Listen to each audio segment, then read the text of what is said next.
ये इस ड्रामा का एपिसोड 9 है और अगर आपने इसके पिछले पार्ट्स को नहीं देखा है तो प्लीज़ पहले उन्हें देख लीजिए फॉर बेटर अंडरस्टैंडिंग। और अगर आपने पिछले पार्ट्स को देख लिया है देन प्लीज़ कंटिन्यू।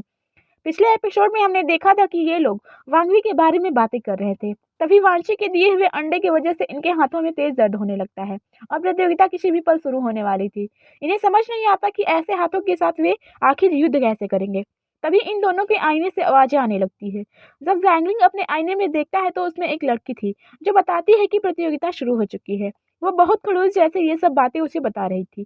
पर जब टी लैंग का आईना टी लैंग को खूब मोटिवेट करके उसे जानकारी देती है तो ये देखकर जैंगलिंग आईना बदलने की बात करने लगता है। पर इसका आईना इसे बताती है कि तुम ऐसा नहीं कर सकते और अगर ऐसा हो पाता तो मैं भी तुम्हें बदल ही देती। ये जैंगलिंग का आईना टी लैंग के आईने से जानकारी देने को बोलकर सो जाती है। ये आईना इन्हें बताती है कि दानवों के दल से 49 दानव अलग अलग जगहों पर तबाही मचा रहे हैं। उन्होंने 49 योद्धाओं को मारने के लिए सीधे ताई पर्वत पर हमला नहीं किया क्योंकि यहाँ की सुरक्षा व्यवस्था बहुत अच्छी है, इसीलिए वो यहाँ नहीं आए और कहीं और तबाही मचा रहे हैं। तुम सभी को 6 घंटे में दानवों को मारना होगा और उसके बाद तुम सभी को गुलोई शहर में मिलना होगा, जहाँ पूर्व परीक्षा में पराजित योद्धा तलवार गुरु से आयुर्वेद की शिक्षा लेकर तुम्हारा इलाज करेंगे। तुम सभी 5 गुरुओं के पास पहुंचो, वो तुम्हें निर्धारित जगह पे पहुंचा देंगे। जाने से पहले चैंग फेंग अग्नि गुरु से बोलता है कि मैं आपकी उम्मीदों पर जरूर खरा उतरूंगा और आपका नाम ऊंचा करूंगा। सारे गुरु अपने अपने शिष्यों को खूब मोटिवेट करते हैं, पर ये बेचारे बिना गुरु के खुद को ही सुकून देने के लिए खुद को ही मोटिवेट करते हैं। ये दोनों अपने आईने से पूछते हैं कि क्या ये दोनों एक साथ जा सकते हैं, पर ये बोलती है कि नहीं, पर तुम सभी 1 घंटे की दूरी पर ही रहोगे तो वहाँ तुम जाकर एक दूसरे से मिल सकते हो। जाते जाते तलवार गुरु जैंगलिंग से उसके पिता का नाम पूछती हैं और ये जैंगलिंग को बिल्कुल भी पसंद नहीं आता और वहाँ से तलवार गुरु चली भी जाती हैं। जैंगलिंग फीफी से बोलता है कि मुसीबत में हो तो हमें आइनों के सहारे मदद के लिए बुला लेना। फीफी बोलती है कि तुमसे मदद मांगू, सपने में भी मत सोचना, और ये बोलकर वो वहाँ से चली जाती है। और वैसे भी तुम क्या मदद करोगे। सभी को बिजली का गोला मिलता है और वे सभी निर्धारित जगह पे पहुंच जाते हैं। जैंगलिंग का जिस दानव से मुकाबला होने वाला था उसका कोई शरीर ही नहीं था और वो आईना बताती है कि वो कोहरे का दानव है। टी लैंग का पानी के दानों से मुकाबला होता है। चैंग फेंग का तलवार के दानों से मुकाबला होता है, पर इसने अपनी पहचान छुपाई थी।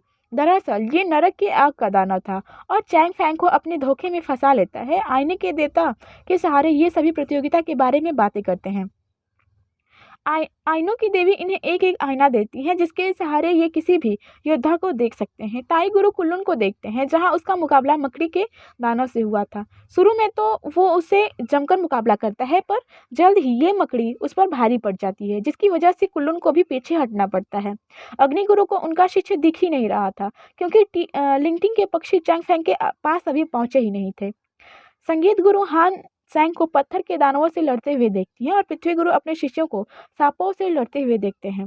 अग्नि गुरु को चैंग फेंग दिख जाता है जहां उस दानव ने छल करके चैंग फेंग के दोनों पैर और एक हाथ काट दिया था। और चैंग फेंग अपनी आखिरी सांसों में भी अग्नि गुरु को बोलता है कि गुरुदेव, मैंने बहुत बहादुरी से लड़ा, फिर भी आपकी उम्मीदों पर खरा नहीं उतर पाया। और ये बोलकर चैंग फेंग इस दुनिया से अलविदा बोल देता है। ये सीन यहीं कट हो जाता है। टी लैंग को पानी का दानव पानी के छल्लों में डुबो देता है और टी लैंग निष्क्रिय हो जाता है। और तभी हम ढाबे के में उस व्यक्ति को देखते हैं जो हमेशा नशे में पड़ा रहता था। उसकी उस एक अंगुली हिलती है और टी लैंग के शरीर में शक्ति आ जाती है और बुलबुलों से वो बाहर आ जाता है। उसका आईना उसे बताते हैं कि तुम्हें इसे मारने के लिए इसका असली शरीर ढूंढना होगा और इसके लिए टी लैंग को जैंगलिंग की जरूरत थी और वो जैंगलिंग के गांव की तरफ भागने लगता है। और इधर जैंगलिंग को भी कोहरे के दानों ने जकड़ रखा था और उसके शरीर से सारी शक्ति खत्म कर चुकी थी और उसका छाता उससे दूर गिर गया था। तभी फिर से ढाबे वाले इंसान का हाथ हिलता है और जैंगलिंग का कवच एक्टिव हो जाता है और जैंगलिंग का शरीर हरकत में आ जाता है और वो अपने छाते से कोहरे के दानों के वार से सुरक्षित हो जाता है। ये कोहरे के दानों से छिपा हुआ था। जैंगलिंग अपने छाते में था। जैंगलिंग अपने आईने से पूछता है कि क्या तुमने भी देखा कि मेरा कवच कैसे सक्रिय हो गया था।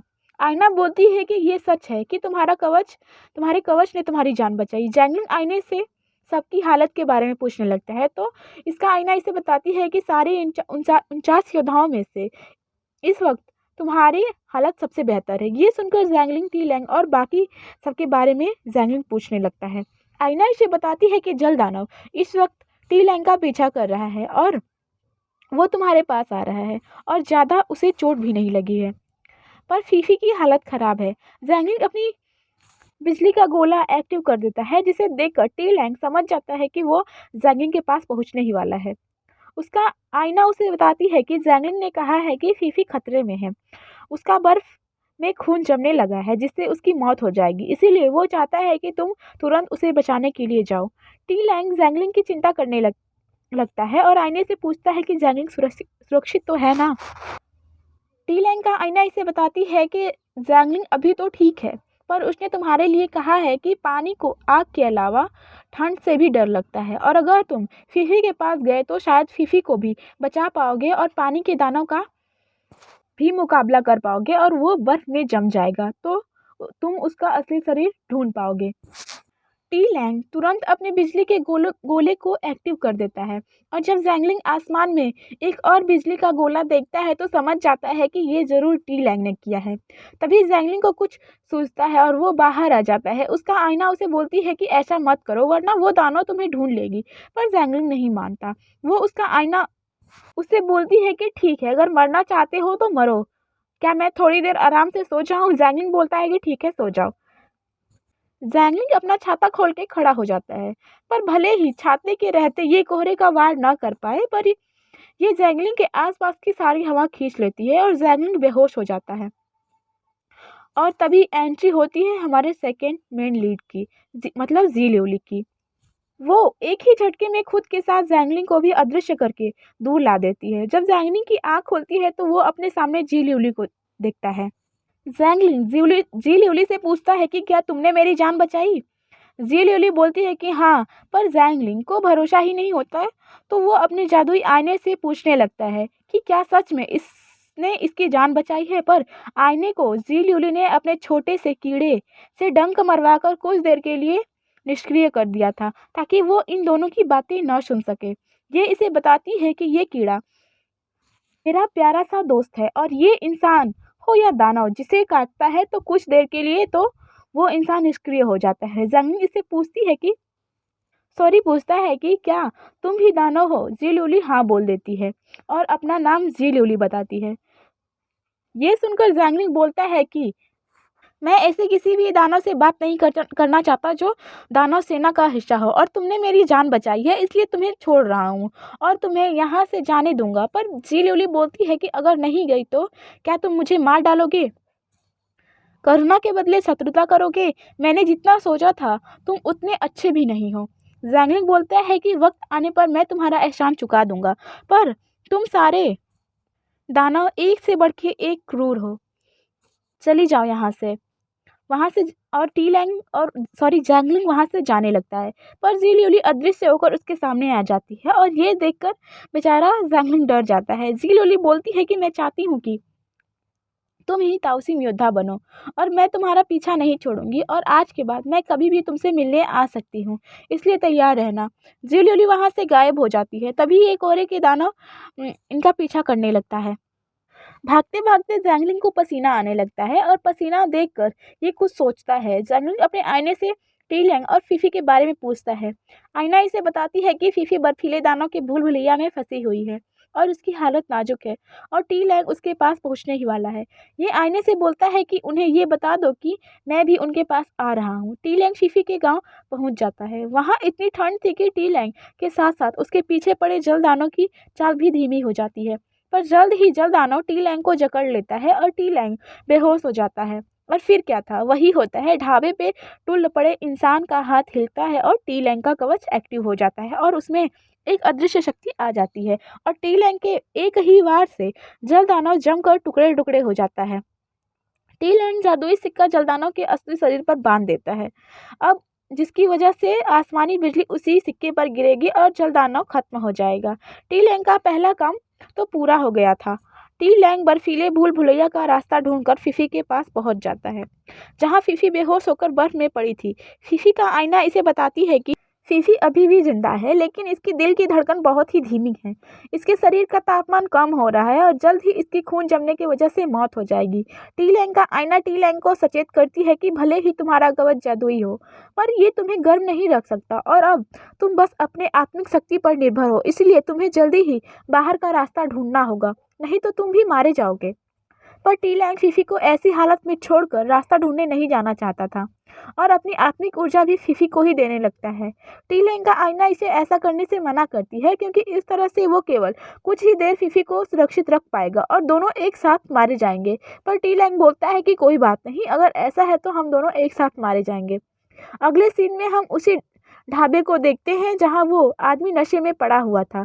ढाबे की मालकिन आती है और बोलती है कि आपने अपने आप को छुपाओ मत, कभी ना कभी तुम्हारी सच्चाई बाहर आ ही जाएगी। और ये सीन यहीं कट हो जाता है। कुल्लून के पैरों को मकड़ी दानों ने जकड़ रखा था। कुल्लून काफी थक चुका था। कुल्लून को दानों को मारना असंभव लग रहा था, पर उसका आईना उसे बोलती है कि हार मत मानो, युद्ध का सामना करो और लड़ते लड़ते मरो। इस तरह तुम्हारी गरिमा कायम रहेगी और मेरी भी। कुल्लून फीफी और सभी की स्थिति पूछता है। आईना फीफी के बारे में बताने से साफ साफ मना कर देती है क्योंकि भावुक इंसान कैसे कामयाब हो सकता है, पर कुल्लून के दबाव डालने पर यह इसे फीफी की जानकारी दे देती है। जैंगलिंग बर्फीले गुफा के बाहर पहुंच जाता है और कोहरे की दानों भी जैंगलिंग इसे उकसाने लगता है और चिढ़ाने भी लगता है, पर कोहरे की दानव इसकी चाल को समझ जाती है। वो बोलती है कि कोहरा पानी से ही तैयार होता है और मैंने बर्फीले दानों के इलाके में कदम रखा तो जल दानव की तरह मैं भी मारी जाऊंगी। तुम मुझे फंसाकर इस बर्फ में जमाना चाहते हो।